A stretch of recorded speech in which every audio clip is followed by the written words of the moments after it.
చెత్త మీద పన్ను వేసినవాడిని చెత్త నా కొడుకు అనరండి. అమ్మ మీరు ఇంట్లో రోజు చెత్త ఉడుతున్నారు కదా, దాని మీద పన్ను వేసాడమ్మ దౌర్భాగ్యుడు. నిజం. మీరు అంతసేపు బటన్ నొక్కుతున్నారు అన్నారు. ఏ బటన్ నొక్కుతున్నాడు? ఆ బటన్ ఏ బటన్ నొక్కుతున్నాడు, ఎక్కడికి వెళ్తుంది ఎవరికి తెలియట్లేదు. రైతులు పాస్ పుస్తకాలు సార్. మా తాత నాకు భూమి ఇచ్చాడమ్మా, మా నాన్న నాకు భూమి ఇచ్చాడు. ఆ పాస్ పుస్తకం మీద ఈడి బొమ్మ ఇటు బాబు ఈ అనుకోని బొమ్మ దెయ్యం పిల్ల ఉంటాడు. మొక్క చూసే దెయ్యం పిల్ల ఉంటుంది ముఖం.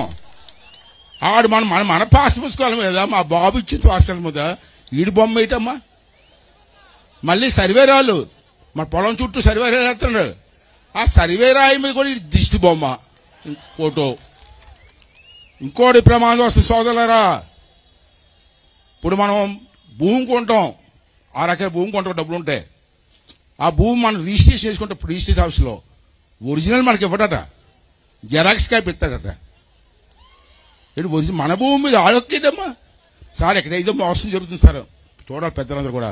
నా ఉద్దేశం ఏంటంటే ఈ ఒరిజినల్ అన్నీ తీసుకుని అప్పులు ఇచ్చేస్తాడు వీడు. అప్పుడు మా బ్రతుకులేమైపోతారు. మన భూమి మీద ఆడిపోతాను ఏంటి నాకు అర్థం అవుతుందో. సైకో నాకు అడిగిపోతే ఏమంటామండి?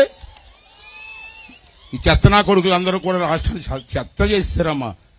మన పిల్లల భవిష్యత్తు పోతుంది. మేము ఉంటాం పోతాం, ఎన్నాళ్ళు ఉంటాం రాజకీయాల్లో, ఎన్నాళ్ళు ఉంటామమ్మా. ఆపద వచ్చిన తర్వాత ఏదో మంచి పని చేయాలి కదా. రోడ్లు చూస్తే ప్రతి దగ్గర బొక్కలకి అప్పుడు డబ్బులు లేవు వీడికి. రేపట్ట ఆడుకుందాం రా అంట ప్రోగ్రామ్, మళ్ళీ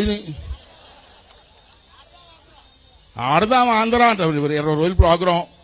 దానికే 100 కోట్లు కేటాయింపు. ఎవరు ఆడతారు ఆటలు?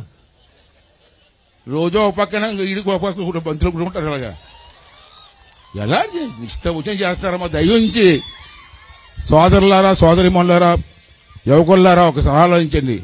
ఎంతో బాగా చదువుకుంటున్నారు. చంద్రబాబు నాయుడు ఎన్నో ఇంజనీరింగ్ కాలేజ్ పెట్టారు. ఎంతో మంది చదువుకుంటున్నారు. చదువుకొని రోడ్ల మీద తిరుగుతున్నారు ఉద్యోగాలు లేకుండా. ఓరే జగన్మోహన్ రెడ్డి, నువ్వు వచ్చిన తర్వాత ఒక ఇండస్ట్రీ తెచ్చావా? ఒక ఫ్యాక్టరీ తెచ్చావా?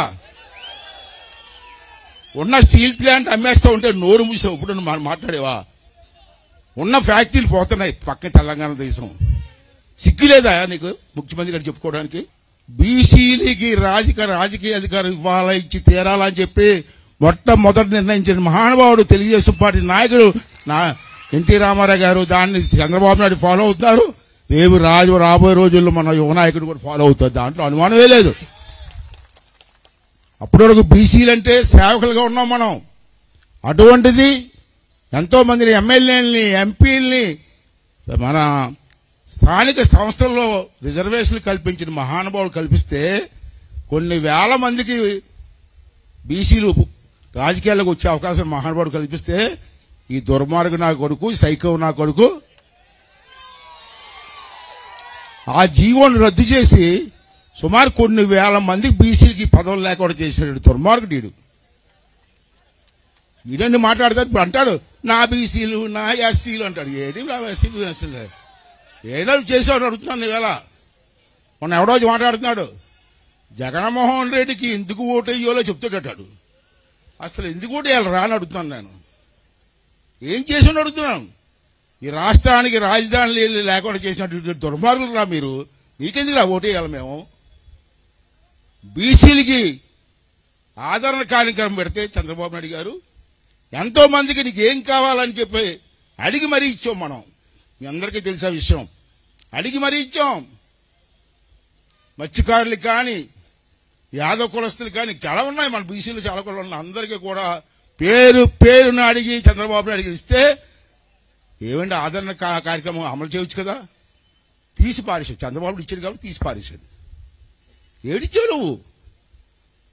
రాజధాని రాష్ట్రం చేసావు. పోలవరం వస్తే మన ప్రాంతం సస్యశ్యామలం అవుతుంది. అది లేకుండా చేసావు. ఈవేళ మళ్ళీ ఓటు ఓటు ఓటు ఇది ఎన్నికలా నీకు ఓటు అని అడుగుతాను నేను.